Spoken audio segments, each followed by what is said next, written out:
Kanina pa nga ako gising at ako ngayon nakikiramdam lamang. Oo, nakikiramdam lamang ako at naghihintay kung meron bang mag-a-announce ng may pasok ba o wala. Pero dahil wala pa ang nag-a-announce kung may pasok ba o wala, kaya nga nagluto na lamang ako ng almusal at saka nga ng babaunin nila. Nagluto lamang ako na isang tab ng CDO ulam burger patties. CDO Bekenemen, charing. Binigyan na nga rin pala ako ng aking inay na isang balot ng sweet ham. Nung makaluto na nga ako, inihanda ko na nga ang baunan ni grade 6, ni grade 10, tsaka nga ni ABM. Pinaglalagyan ko na nga yan ng kanin, pati na nga ng tigi-tigisang ham, pati na nga ng patis. Sabi nga ni ABM, hindi raw kasi ang kanyang ulam. Aba, sabi ko naman, magtipid-tipid muna, ganun talaga, hati-hati. Sabi ko nga, tsaka ako na kayo pagsasawain sa ganyang ulam pag nakasahod na tayo kay Facebook. Charing. Pero sa ngayon, tipid-tipid nga muna. Ang importante ay may baon kayong pagkain. Nauna na nga kumain si ABM at sinundan na nga nitong si Criminology. Paalis na nga si ABM at wala nga kaming mahagilap na payong. Aba, papaano ba naman? Ilang linggo pa lang na nakakapasok ay nakadalawang payong na kaagad. Yung isa nga ay nasira at yung isa naman ay nawawala, hindi mahagilap kung saan nilagay.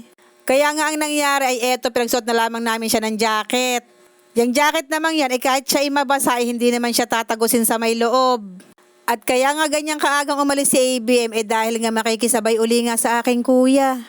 Hindi nga siya maihatid ni Criminology dahil maya-maya nga lamang ay aalis na nga si Criminology at pupunta nga sa main campus sa may Kainta.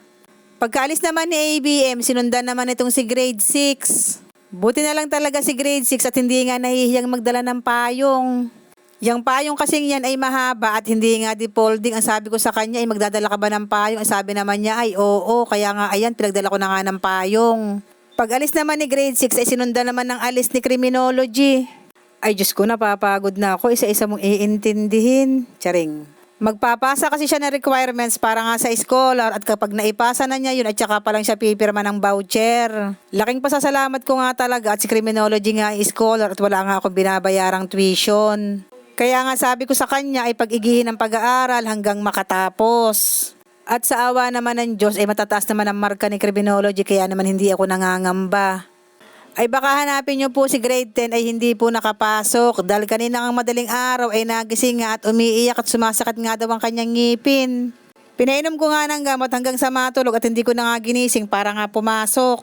At dahil wala nga akong ulam kanina dahil pinabaon ko nga lahat sa mga anak ko ay eto nga nanghingi nga ako ng gulay sa aking kapitbahay.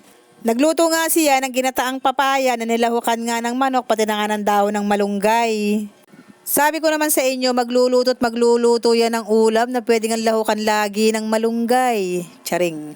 Ay siya, kain na po. Salamat po Lord sa blessing. Salamat po sa aming kapitbahay na lagi nagluluto na merong dahon ng malunggay. Ang sabi nga niya sa akin ay luluto naman daw niya bukas ay sardinas na lalahukan naman niya ng alugbati pati na nga ng dahon ng malunggay. Ang sabi ko naman ay nay, maawa ka para na tayong kambing. Charing. Pagkatapos ko naman kumain ay bigla namang nawalan ng kuryente. Ang sabi ko nga ay kung kailan walang hangin at mahina ang ulan ay tsaka naman nawalan ng kuryente. Kaya nga kinuha ko na itong aming drum tsaka ako nga pinuno ng tubig. Alam nyo naman ako, tubig is life. Charing. Tamad kasi mag-igiba mga anak ko kaya nga pag nawawalan ng kuryente nagpupuno nga kaagad ako ng tubig. Pagkapuno ko nga ng tubig sa drum itinakluban ko nga para nga hindi pa mahaya ng lamok. Alam nyo naman ang lamok na mamahay sa mga malilinis na tubig. Inurungan ko na nga rin itong aming pinagkainan bago nga mawala ang tubig sa may gripo.